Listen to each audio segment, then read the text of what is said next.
Do you ever feel like your mixers are stuck in limbo?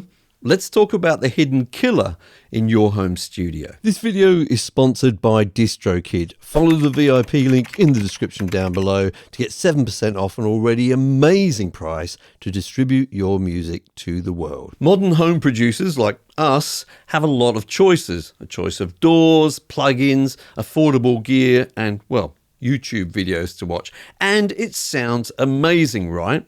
But the flip side is a kind of paralysis. Too many roads, no finish line. So in this video, I'm going to discuss 5 common forms of choice paralysis, and I'm going to offer you some solutions. This first one's an absolute classic. We've talked about it on the channel before. Plugin paralysis. This is where you have way too many plugins on your system and you spend much more time testing them out, thinking they're going to give you that golden solution instead of actually producing music. Now, this is definitely a case of do as I say and not as I do, because as some of you may know, I do have around about 2,500 plugins installed on my system. But you've got to remember, I'm a YouTuber who's reviewing plugins, and sometimes people will send me whole bundles or suites of plugins to test out, and you don't need that many plugins. In fact, in my actual productions, I normally only use around about 10 to 15 different plugins. So here's what I'm going to suggest as a solution. In your particular DAW, make use of your favorites or bookmark feature that they will have for your plugins, and choose around about 10 to 15 different plugins to place in there that are going to be your go-to plugins. Now, to help you out with this, I'm putting a list up on the screen of 12 different types of plugins that I think you need to complete a project. So select like one of each of those and maybe a couple of extras, and commit for the next couple of months to only using those plugins for like 99.9% of your mixes. Now, occasionally there may be an outlier, some very specific type of effect that you need for your production, but don't put those in that folder. Think of these as your core plugins. They may even be stock plugins that came with your DAW. And what this is going to do is keep you on track in terms of producing your music, and it's going to help you to learn those particular plugins really thoroughly. Our next problem to solve is infinite mix revisions. Because you don't have the same restrictions imposed upon you if you were paying someone else to mix for you, then you tend to feel you have the liberty to continually tweak and never release, and there's your problem. So here's a solution to this, and this is highly inspired by some advice I saw in a really old Joe Gilder video some time ago. I don't know where that video is, but it definitely was Joe Gilder, and I've used it a lot. And this is the idea that you listen through your mix once. You may have to pause it here and there, but just listen from beginning to end once and make notes as you go along as to what you need to fix to finish the mix, okay? Now, you may end up with, I don't know, 15 or 20 different things. There'll be things like the bass is too boomy, the vocals need to come up a bit in the second chorus, whatever they are. But commit, once you've had that first listen through, to only fixing those things. Don't add to that list. Work through them, check them off. You'll find you actually work a little bit quicker if you do this. Now, once you get to the end of that and you've fixed all those 15 to 20 things, then have your second listen. Now, you should end up with only, say, 4 or 5 things at this kind of point where you think, maybe I missed them before, or maybe, I don't like that fix I just did. I want to undo it. Could be that kind of thing. Do that, but again, have a view or a lens here where you're going, these are the things I need to do to finish the mix. Now go through like your third time and you should be down to just 1 or 2 tweaks. You'll really find this helps you to structure your workflow. You're not continually darting from one thing to another and jumping on new problems that occur to you, but it takes a little bit of discipline. For number 3, we're back to plugins again, but this time a specific type of plugin paralysis. As an example, I'm going to use FabFilter's Pro Q4, probably the best EQ plugin ever made. It feels like it can do absolutely everything. And there's the problem, because it can make you feel like you should do absolutely everything with it. And rather than moving on with your mix, you find yourself there at midnight trying to notch out that little resonance in the vocals that you think you can hear.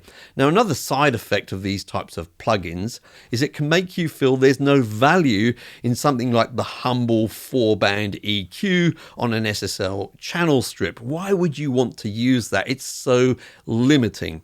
Well, if I could wish that you had one takeaway from this video, my friend, it would be that limitations is where it's at for creativity. I know some of you will be shaking your head and rolling your eyes. All I can say is suck it and see. You may well change your mind. So, as a kind of a experiment for you to try out with this, I would find a channel strip plugin that you really like. It'll likely have at least an EQ and some dynamics on it, maybe more. Put that in every single channel in some of your projects and try to get like 90% of your mix done with just that one plugin. You may be surprised because you'll get some great results really quickly and they'll get out there to the world rather than being stuck on your hard drive with their perfect vocal resonances. Number 4 is really about watching people like me.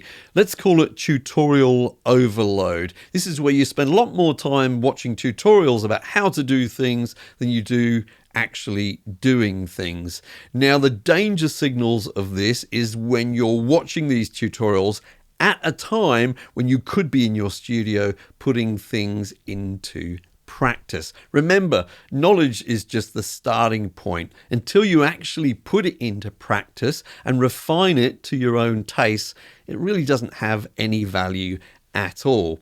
Now, it's not a bad thing to binge watch tutorials at other times. Perhaps when you're on the way to work on the train, or I don't know, your spouse is telling you about their day at work. That's fine. You couldn't be in your studio at that time anyway.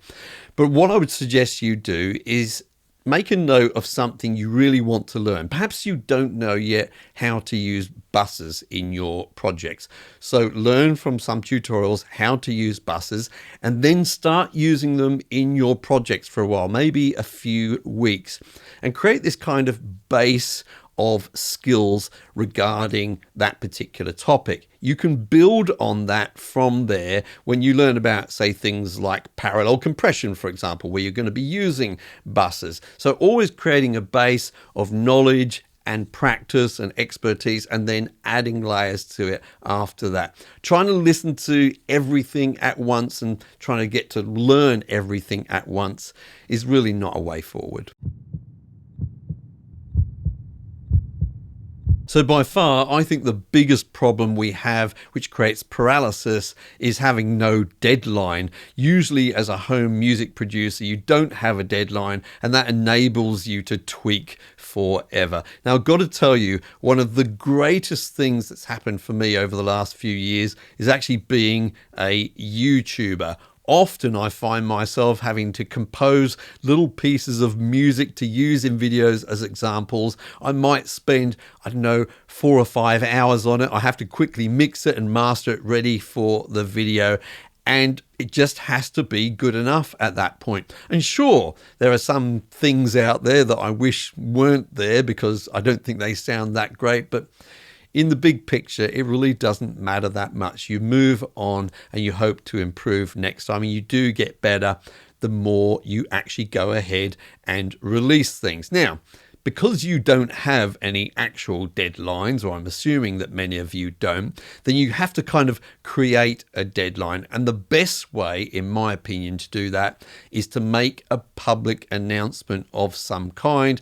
You know, just announce to everyone that by a certain date you're going to be releasing your new single or your new EP, etc. Now, a great place to start with that is in the comments down below. I'd love to see your commitments down there. And another thing that I'm going to do for you is allow you, when you do release your music, to place a community post in my new community feature that we have here on YouTube. Now, to get to that, you have to be using your mobile device. You just go to my channel, go to that community feature, and you can make a post in there about your new single, EP, or album when you release it. I would love to hear your music there. By the way, when you do release your music, don't forget to follow the link in the description down below to our sponsor DistroKid. If you follow that VIP link, you'll get 7% off of your first year of membership.